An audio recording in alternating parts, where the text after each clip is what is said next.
திராவிட முன்னேற்ற கழகத்துக்கு மாவட்டத்துக்கு ஒரு தளபதி உருவாயிடுவார்.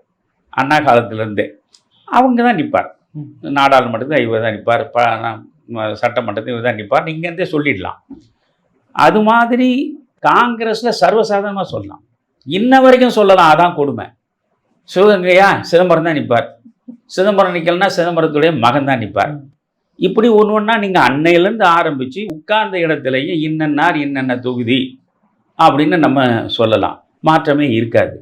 ஆனால் இதை முழுவதுமாக மாற்றி காட்டியது எம்ஜிஆர் தான். அவர் எம்ஜிஆர் இதை தான் நான் சொல்வேன். இவர்கள் புரட்சி தலைவர், அவர் என்ன புரட்சி செய்தார், இவர்கள் புரட்சி தலைவி என்ன புரட்சி செய்தார் என்பதெல்லாம் பிரச்சனையே இல்லை. ஆனால் அவர்களை அறியாமலேயே அவர்கள் செய்த சில புரட்சிகள் இந்த மண்ணில் தேர்தல் களத்தில் உண்டு. உண்மையிலேயே அவர் அடைந்த உயரத்தை இன்று வரையில் திரையுலகத்தில் வேறு யாருமே அடையலை. அரசியல் உலகத்திலையும் அதுவும் போல புயலை போல் வந்து எல்லாரையும் வீழ்த்தி விட்டு கண்மூடுகிற கடைசி நொடி வரையில் அரியாசனத்திலேயே அமர்ந்திருந்த அரிய சாதனையாளர் எம்ஜிஆர்.